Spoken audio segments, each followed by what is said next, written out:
Welcome to episode 37. Chocolate is good for you. It's official. My next guest is going to tell us all about an organic, sustainable chocolate that is vegan and also has a low glycemic index. I thought that would get your attention.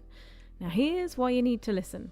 I don't necessarily believe in the work-life balance per se. For me, a busy full-time mum and a business owner, I kind of think of life as a bit of a Venn diagram. Work has one slice, then my home and family life has another, and then me, that takes the third major slice of the pie. And as a business owner, I know it's so important to have balance across these three areas as much as possible. But that said, I also think it's fairly impossible to keep the balance 100% of the time, which is why I don't believe in work-life balance. I sort of see it as an ebb and flow. For me, working at Kidooland, the school holidays are one of my busiest times business-wise. And so my family, Mr. BB, they all know that my focus is going to be on Kidooland and not on the laundry. And luckily for me, my kids can also come to work with me, so I get to spend time with them still. But sometimes things get a little bit out of kilter. And the most important thing is to take stock and to recognise that the focus is maybe getting too much on one slice. And I say that particularly to any of us ladies, because we don't have the testosterone that can see us through this, and so we rely on the cortisol, and some of us can suffer adrenal fatigue. And you are going to love this chat about chocolate, because this chocolate that's good for you and it's helping to build you back up. I wanted to just mention here, I think it seems quite apt, that if you are running your own business and you're looking to get more balance, by that getting more productivity but also having more time away from your business, then think about one of the masterminds that I'm setting up for the springtime.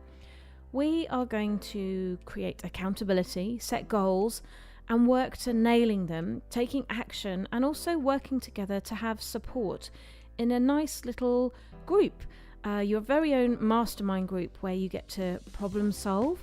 And you have the other people in the group there, these other amazing people that help you sort out any issues that you may have and get to support one another. Details are in my free business community group, which you can find on Facebook, facebook.com/groups/fireflycocoon. And I really have to say, these masterminds changed my business. I belong to a couple over the last 18 months.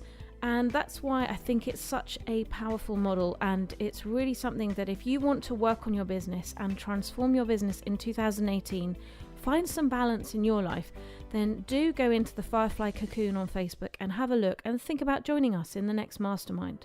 Okay, so back to self-care. Well, I was in need of a good for the soul moment. And this is why I popped to Grasse to meet with the co-founder Hilly of lebonbean.com. It was actually Christine Kadelberg from CK Health who I interviewed in episode 24. She connected me with Hilly and, by the way, actually just has completed her MSc in personalised nutrition. Well done, Christine. And so what better recommendation and introduction than from a master's educated nutritional therapist? So along I popped to Grasse. Well, Hilly is an artisan. She produces stone ground chocolate made with love, as she says, with raw, organic, fair trade cacao, using purest, simplest natural ingredients. And the best bit, of course, is that it's good for you. Now, those of you who don't know, cacao is actually quite a boaster. Yeah, it's the highest concentration of anti-oxidants of any food on the planet. So it is already one of those superfoods. And for us ladies of a certain age, maybe you're also vegetarian or perhaps you're vegan, then I think you'll join me in loving the high concentration that this has of key minerals like iron, zinc, magnesium, and apparently it also has a feel-good molecule, anandamide. I'm going to let Hilly pronounce that properly for me in a minute. Well, a little surprise at the end of this interview was that Hilly presented me with some samples to take away and taste with the family. #LoveMyJob. So what did we get to taste? Well, obviously there was the pure chocolate, which was totally delicious. But there were also some very special food combinations. One of them was cardamom and Brazil nut. Now I find this to have a slightly heated taste And I'm actually a huge fan of ginger. I just love it. I drink ginger infusions all the time. So I love the heat that this kind of brought in the chocolate and balanced beautifully with the Brazil nut. Another big favourite of mine, because I'm very partial to citrus, is lime and plum. Perfect combo. Just softness with a little bit of zest. And so that was another huge tick. And we also were lucky enough to get a couple of truffle balls.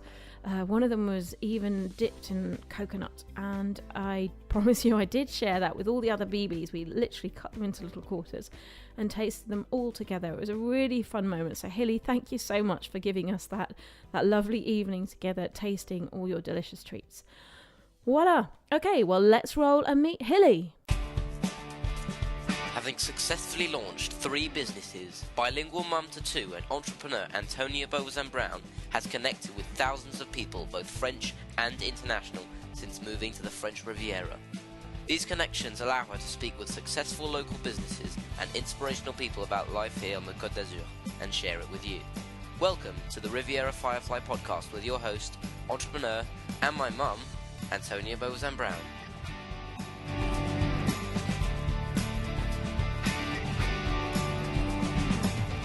Welcome to the podcast to Hilly Mazija. Hi, Antonia. Hi, Hilly. Hi. Well, we are in February 2018 up in Grasse, beautiful part of Grasse, and the perfume capital actually of France, well known for all the perfumes of Fragonard. And what's the other big one that's here? I think there's Molinard as well, and gosh, who's the There's other many, one? isn't there? Yeah. Okay, I'll look those up and I'm going to put them in the links because it's definitely some reason why people come to the Côte d'Azur. But I'm here to see you because of Le Bon Bean, which is an artisan chocolaterie. How would you say it? An artisan? Yeah, probably an artisan chocolaterie, where we create artisan, handmade, vegan raw chocolates that I think are good for you. So this is just a win-win because we're coming up to Easter, Yes. The time of chocolate, and finding nice chocolate that's good for you is, on everyone's list right now. Well, exactly. I mean, for a chocoholic like myself, I want to be able to have all my chocolates and not feel guilty or bad about it. So, actually, that's how the Bon Bean started, actually. It was just a passion for chocolate and then a passion for being good to myself as well. And the revelation point was when I realised that actually chocolate, raw cacao, is actually really good for you and contains loads of really good things, so you don't actually have to feel guilty about eating chocolate. I cannot wait to find out about this. It's very exciting. Take me back a little bit to when you were younger. Where did you grow up? I grew up in the UK, in Kent. I was born in Birmingham but grew up in Kent, and I basically went to school until 18, and I did my French degree at Bristol University. My parents worked in the University of Kent. My dad was an academic, so very interested in history, and our house was always full of books. But anyway, so that's where we grew up. My connection to France was thanks to my parents, actually. In the long summer holidays, my dad would have a month off, and he'd take us all over to France. We did a house exchange in the Limousin, which all French people think is hilarious because it's the least fashionable, least glamorous part of France. And we did a house exchange, so we stayed there for a month, and my dad would write and my mum would relax, and my brother and I would go off on our bikes and cycle and explore the country roads. Sounds idyllic, really. Enid Blyton. Absolutely. And we'd stop and discover streams, and Blackberry Lane was one of our places, and then a place with butterflies. And that was a real key point, a real turning point, actually. And my friend, I think because I speak French, that was one of the things I could do well, is possibly down to the fact that in the evening we'd all get together and wander into the village and meet the local people. So after doing it every single night, people would start inviting us in for an apéro. And it was very rural, and one of my memories from that time was sitting round a table, a kind of fly-infested table with a paysan woman who had chickens in the backyard and pigs, and listening to my parents struggling with their terrible English accents in French. And I think that actually opened my ear to speaking French. Because I knew exactly what they were talking about. So they were, I knew both sides, what was happening on both sides of the conversation. And then I learned very quickly to speak French, and also to speak to the other children in the village and to play with them. I had to speak French. Nobody spoke English. For kids to learn a language is incredible, isn't it? Yeah. So it's my love of France has come from that, really. I think, and it was just a great opportunity. So you went on, did your studies, so did a French degree. Yeah. But then, what made you come over to France then? Oh gosh, then I came to France because I always wanted to buy a house in France. I always wanted to live in France from that very early age, from that time on summer holidays, and I bought a little pied-à-terre in Aix-en-Provence in I think 2001, and that's where it all started. I'm desperate to go to Aix-en-Provence. I've kind of whizzed through once when my aunt and uncle were living in the Luberon, and we kind of went and met them there. But I whizzed through, and I think we had young kids at the time, so they were probably squawking or nappy changing or something. Desperate to go back there. You'll have to tell me all about it. It's quintessentially Provençal, and I went there when I was 8 the first time, and I thought that every single village and town in Provence would be like that, with beautiful squares, with plane trees, with fountains. It's beautiful. It really is a beautiful city, and also it was full of little boutiques and interesting people, and it has a university as well, and it's culturally amazing. I mean, they've got a ballet. They've got the ex-opera festival, the Festival Lyrique there. They've got, amazing ballet centre as well for dance, for contemporary dance and so on as well. So it's stunning and it's beautiful. And it's not really that far from where we are here in Grasse, is it? No. It's like an hour and a half, 2 hours, Yeah, a couple of hours. It's obviously expanded a lot, but that's where I've been, when I had my little pied-à-terre in Aix, I discovered that actually my degree French wasn't really up to scratch, and that was when I really learned to speak fluent French, and it was a great experience. And then my husband came over there, and then we got married in La Ciotat, and then work brought us over here. And what kind of business background have you got then? Very varied. I'm a qualified translator, but that didn't suit me. Too screen orientated and too solitary. I've worked in retail marketing and corporate sales for big jewelers that I first got in touch with in Hong Kong, and then later on I worked for them in the UK. I've done property management in London and over in France as well. Managed a yoga centre in Crete more recently. Wow. Toured with Grasse the musical in the wardrobe department. That was really fun. When we bet. went around the UK, we went to all the cities in the UK that I'd never visited before. There's something magical about being backstage, isn't there? I ran for about 3 or 4 years. It was a great little theatre troupe. And, I had a team that were doing the theatre and the dance and doing all that. But I loved that moment backstage, when you were getting the set ready before the audience arrived. Yeah. Really special moment. It's really exciting having that element of performance as well, where you're building up to this point, and then once it's going, and you have to just deal with everything that happens, and all the accidents and dramas, and the backstage people see things that everybody else doesn't see as well. It's so true. It's so fun. Yeah. And I used to get quite emotional when I was watching the young ones as well, because just watching them sort of get together as a group and put on something, then they get their blues after when it was down, finished and over. And I was just Saturday at the ISN performance. They did Singing in the Rain at the International School of Nice, which was fantastic. So if anyone listening sees the ISN doing a show, go and see it. The props are amazing. It's just such a great performance, all in English. Wow. So lucky to have it here.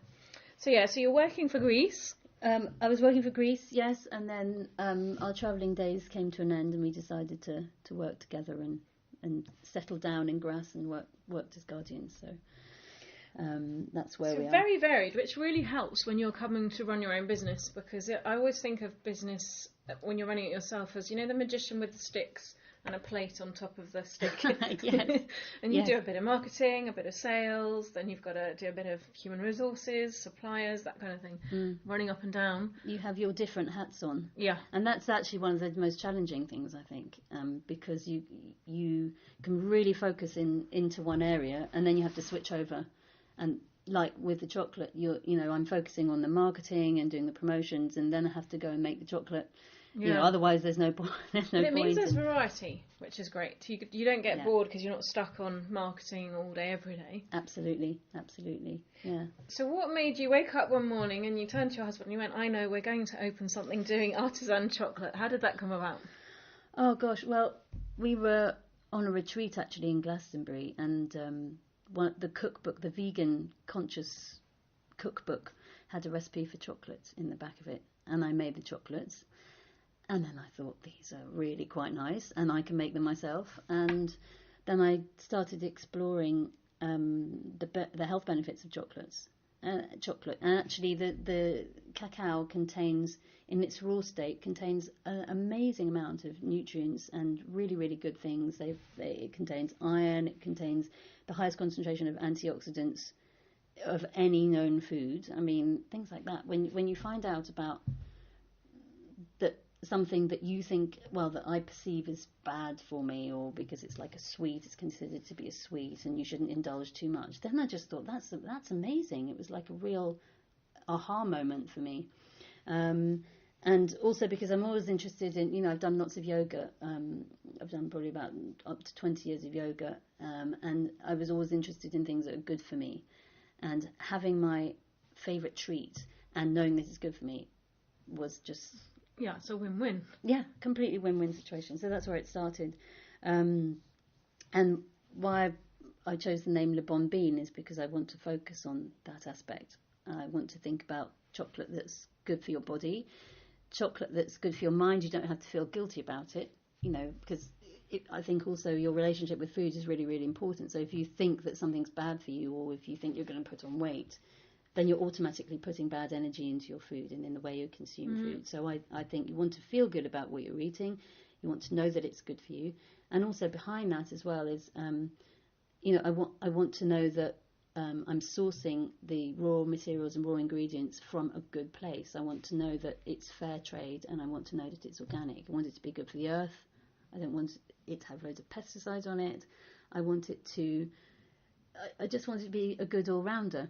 And then you can really feel good about it. Provenance is such an important thing right now, isn't it? You know, I think particularly in the Côte d'Azur, I find that the Anglophones down here seem to be really in touch with the whole organic provenance, making sure it's fresh, that kind of thing.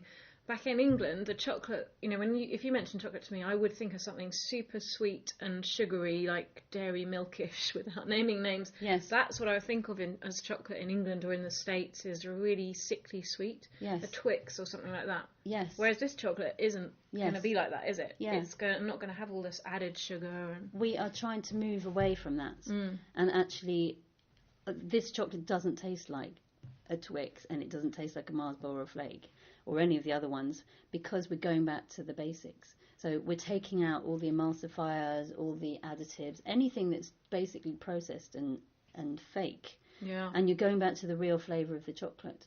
And it's beautiful. It's actually a very natural, rich flavour. And that's what I really love. And I'm a complete addict. So it's good to test your own products. Yes. And one of the other things about being good is actually, I must mention this, is about the sugar, that I don't use processed sugar. And I'm steering away from that because I don't think sugar's good for you. It's very hard to cut out sugar from your diet, as we all know. But I've substituted it with coconut sugar, which is made from the flour of the coconut tree.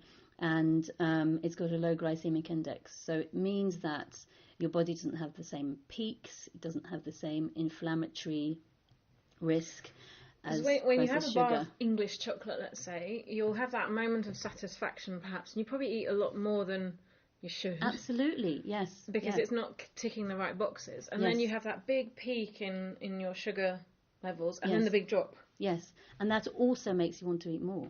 Yeah, okay. Because a lot of people have said, oh, with your chocolates I only need one. And actually that's just satisfying. Whereas you could start with, I've been known to have a bar of dairy milk and then kind of think, oh, I could just do with another one, or just one more square. And actually that's partly to do with the sugar content. And you know, your sugar is one of the most addictive substances. So the more you eat, the more you want. But I'm trying to move away from that. I'm trying to move into more flavour and goodness. And also, raw cacao is a superfood.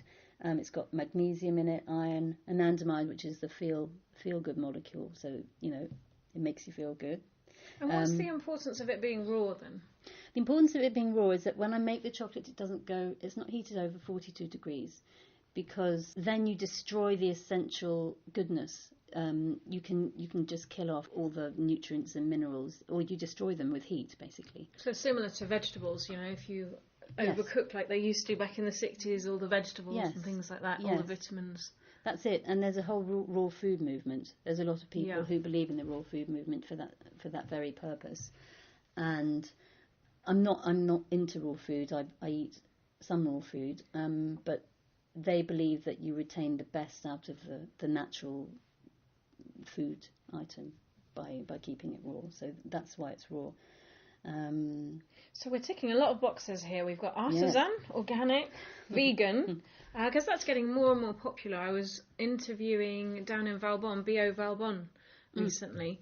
A really nice little shop that's opened up down there, and you suddenly realise that it's getting more and more, credibility is not the right word, but more and more visibility. Yes. And becoming more mainstream. It's brilliant, because I've been a vegetarian since I was 16 years old.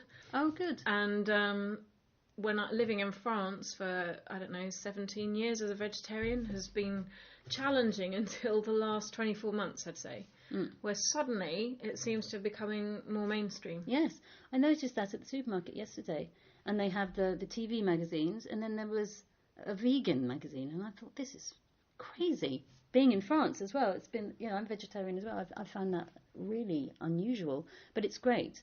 But it's also a label that I don't want it to be too identified with being vegan. But being vegan is an important element, because I don't want to use dairy as well. Dairy is also the provenance, going back to the provenance of your ingredients. I don't want to use animal foods, animal fats. And also I just think you can't always tell where your ingredients are coming from with dairy too. And also the shelf life of the chocolates is longer without dairy. So that's an advantage as well. So what kind of challenges have you come across setting this up? Oh gosh. Sometimes it's absolutely terrifying that I'm doing it all on my own. and I'm thinking, oh my gosh, can I do it? But that's also motivating at the same time, because when I do satisfy people and they say they love the chocolates, or when I'm really happy with something I've done, I do feel really, really empowered by that.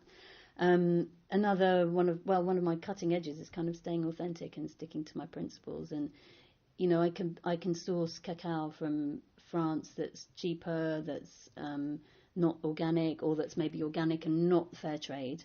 But I really want to stick to those principles. I do really want to keep it fair trade, and I want to keep it organic. And my ideas for packaging in the long run will be that I can have compostable packaging as well. And at the moment it's recycled, but I want to go one step further. It's amazing that we're not already at the stage where that's common practice. It's incredible when you sort of doing all this recycling at home and just seeing how much, even if you've got the best will in the world, how much you're having to put into recycling. I can't believe we're not composting more of it. Yeah, and also so much of the packaging might be recycled, but ideally for me, I'd like to have compostable stuff that you could just throw into the ground and it would just disappear. Yeah. But yes, that's one of the things as well that on the long term that I'm aiming for.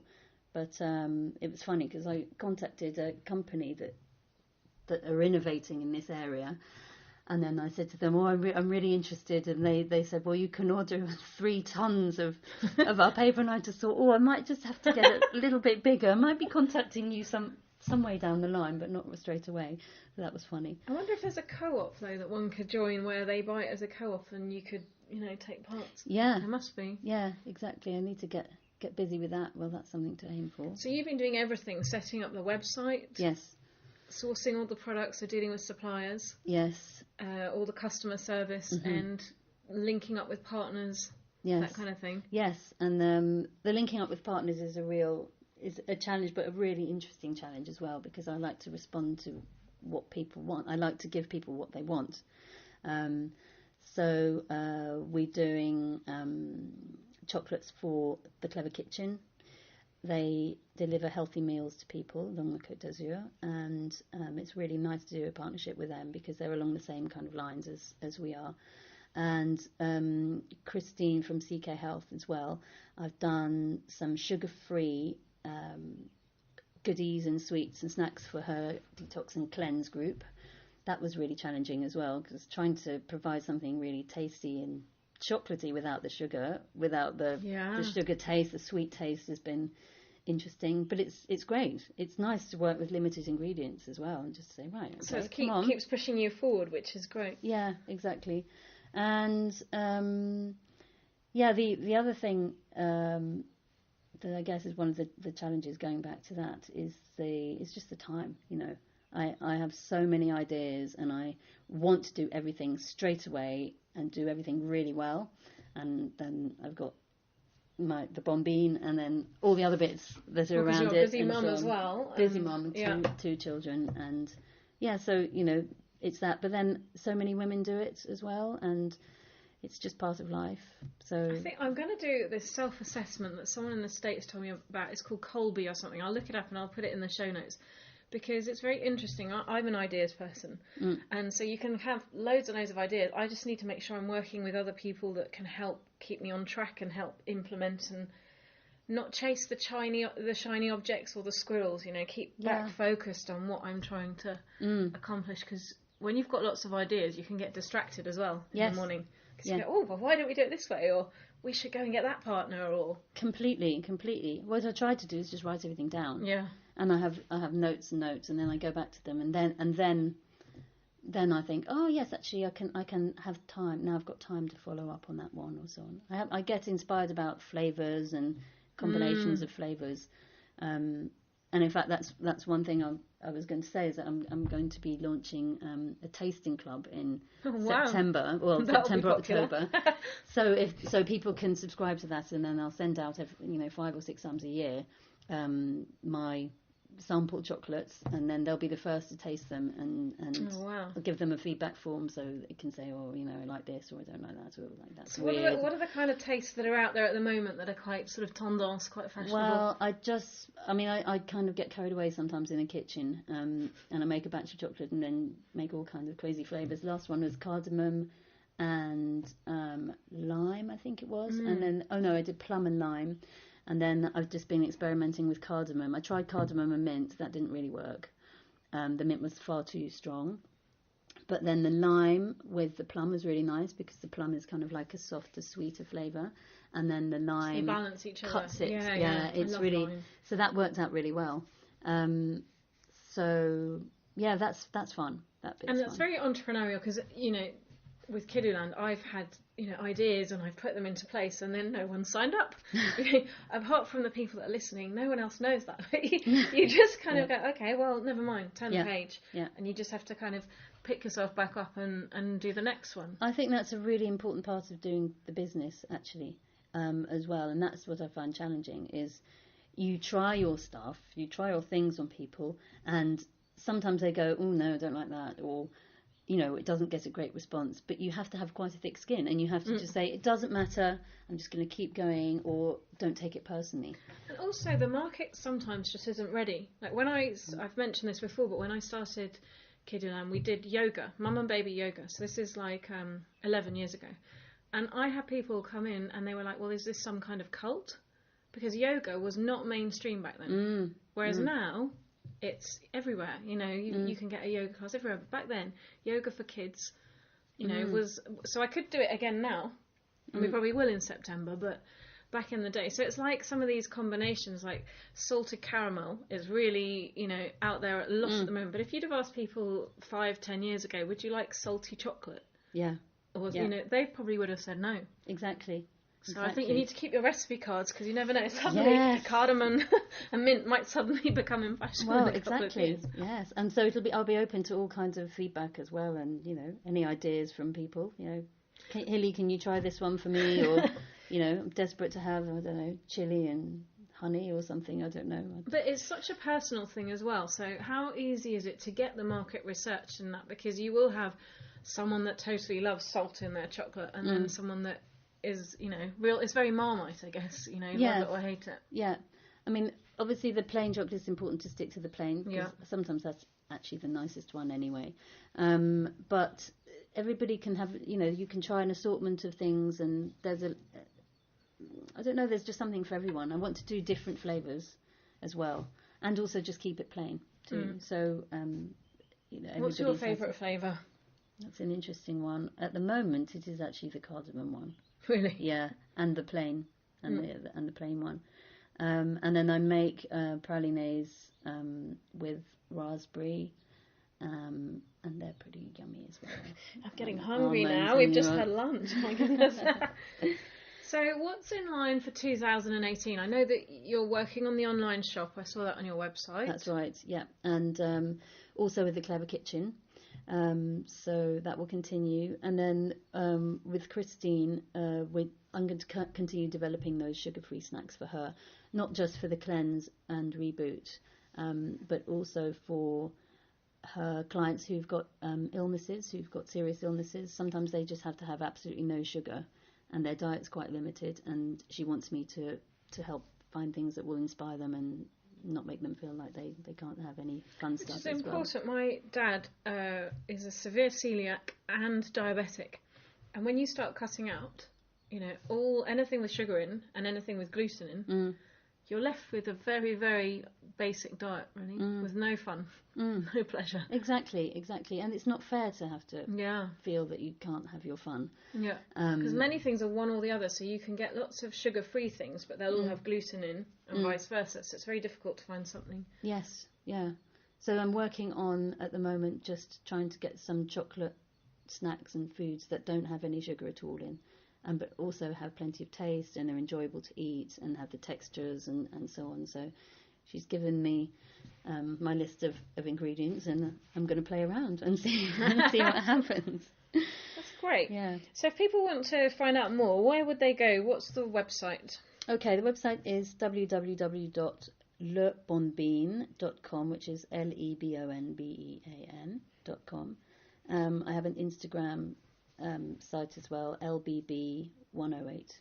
That's what it is. And I guess Instagram is quite a big thing in your world, food and it's quite a massive social media. That was a learning curve as well. Yeah, setting up my Instagram. I haven't got my head around Instagram yet. I keep trying, and then I was like, you know what? Pass it to a younger team member. I had to outsource that, and I still need to do things like Snapchat, but that's just like, whoo. No, I haven't quite moved on to that. But the Instagram is fun, because I can just when I make a batch of chocolates, then I just take a photo, and it actually is a memoir for me as well, because then I can just write down in my own records what it is, what the ingredients were, and kind of keep some kind of sensible record of the creative process that can get lost in the excitement.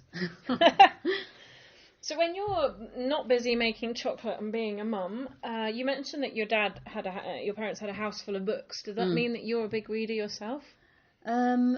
Or did it put you off? It kind of put me off, actually. I read books that I enjoy, and I read fiction and non-fiction, but we just have an appreciation of books. I mean, as you can see, there are lots of books in my home, but we're a bookish family. But I don't read avidly, but I read what I enjoy or what inspires me. What would you read if you were away on holiday around the pool? What would be something you'd go for? Oh, probably fiction. I was just thinking I read the last Philip Pullman book, which is A Book of Dust, which is a fantasy book. But oh, wow. I love it. And also his Dark Material series was supposed to be for children originally, but actually it's getting darker and darker, but better and better. So that Book of Dust is his last book, and that was great. And the Ali Smith book, How to Be Both, was also one of my favourite books. It's just beautiful. It won the Booker Prize, I think, in 2014. And I've got a lovely book. Choose a book for book club soon, so I need some new tips. Most of my book club people have read every single book out, so it's good to come up with one. How to Be Both, that one is a good one.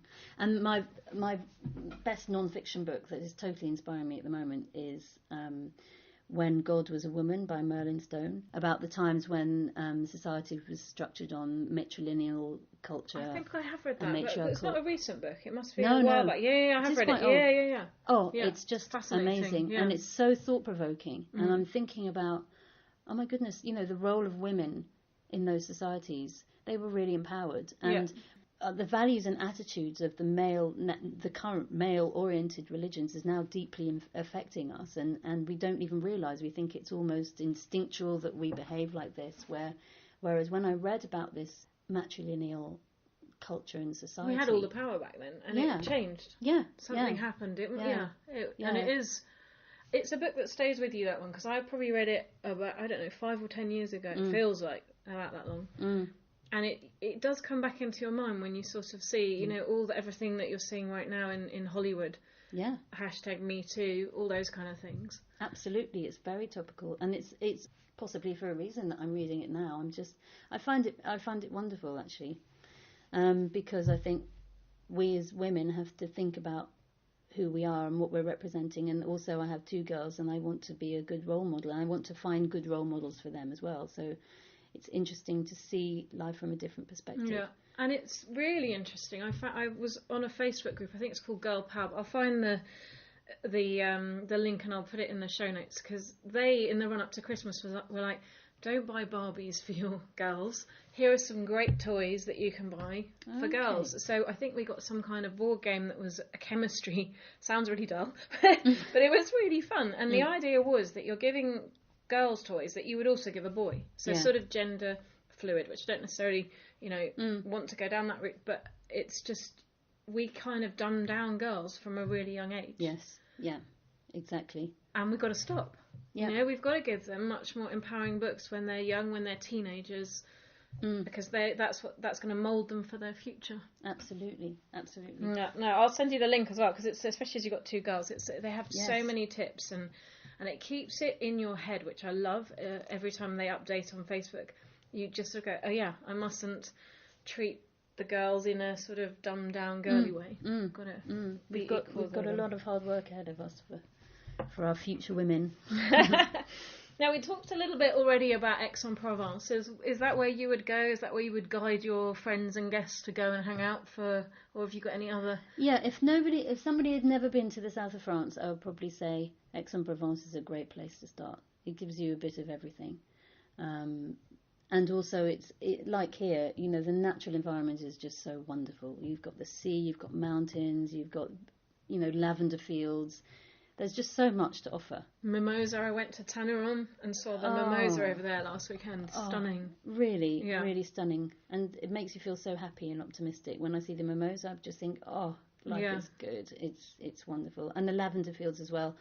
In August, end of July, August, going up to the Plateau de Valençol is an amazing thing when you just get hit. I haven't done that yet. I really want to do it. It's picking the right moment, isn't it, to get there for the right week? You have to do it just before they do the harvest. Yeah. And just that kind of and it really chills you out. It's really relaxing. You kind of sit there with the car windows down by the side of the road, going, this is really nice. And then so I'd send people over to Aix, and then this way, one of our favourites is the Cap d'Antibes, just to walk around that little Plage des Andes beach. Oh, it's gorgeous. It's one of our favourites, yeah. It's a sandy beach. It's shaded in the morning, so perfect for little ones. And then the sea is just crystal clear. My favourite thing is just to swim out to the buoys and then swim back and look at the fish on the way. And I think someone used to set up paddleboarding down there as well quite a lot. I'm sure that used to go on. I think I've done paddleboarding down there. Yeah. Isn't there a little cove near there with little fishing boats as well? Yes, yeah. That's picturesque. Exactly. It's just like the Caribbean. Yeah, totally. That tiny little it's wonderful. So there's just so much to see around here. And on your doorstep, Grasse, I think, has changed a lot in the last 10 years. They've invested quite a lot of money doing it up. And I was in Grasse last summer, and it must have been the Fête des Jasmines or something.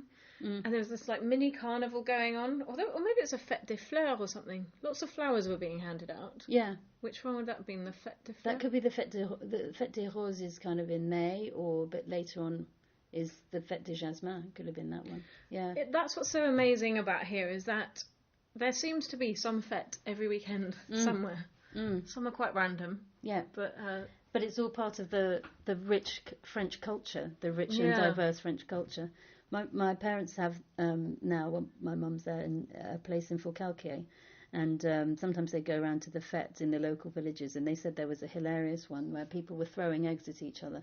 They would stand at a distance, they would drink lots of wine and then throw eggs at each other, and it was just a tradition that they did every year with great hilarity. So I suppose they have them in England too, don't they? They have those roll down the hill on cheese or something. Yeah. So I suppose we're keeping up with them. Exactly, it's great. What would you recommend? So we have lots of people joining our community group, Côte d'Azur Living, and I can see now when they're coming and why they're joining, and lots of them are thinking about moving here. And then some people are like, I need to make friends, I've just moved here. They're the two major things. How would you advise, what kind of tips have you got for people moving to the area? Children are a good a good way to connect with people. That's an easy way. But also I would say try and learn the language, and don't be afraid to talk to people. We've met some neighbours actually in the local supermarket just by chatting to them, and then we found out that we had something in common. So that was fun. And also, there are plenty of things online, like there are meetups. You can find people that would be walking, people that like walking, people that are in gourmet clubs, book clubs. Just get out and about, and just don't be afraid to make contacts. There are people who are doing things that you would enjoy out there, and there are shared interests, and you just need to go and find those people. So brilliant. Okay, well, we talked about how to get in touch with you, so we'll finish with have you got an inspirational quote? My inspirational quote is from one of my husband's friends from years ago, and he said to me, "The universe will always look after you." And it was at one of those moments when I was just thinking, oh gosh, do I make a change? Shall I do this or not? Or, I think even when you feel like everything's bleak and black ahead of you, it's never going to be that bad. And we always come to the other side, and we're still surviving, and we're still on our 2 feet. And I just think the universe will always look after you, and it gives you courage. And living through courage and love is a good way to live, and better than living through fear. So that's my quote. I love it. Brilliant. Well, Hilly from Le Bon Bean, many thanks. I can't wait to taste some of your chocolate for Easter. And catch up soon. Much. Thank you. Thank you. This episode was brought to you by Riviera Firefly for Côte d'Azur Living by your host and my mum, Antonia Beauvoisin-Brown.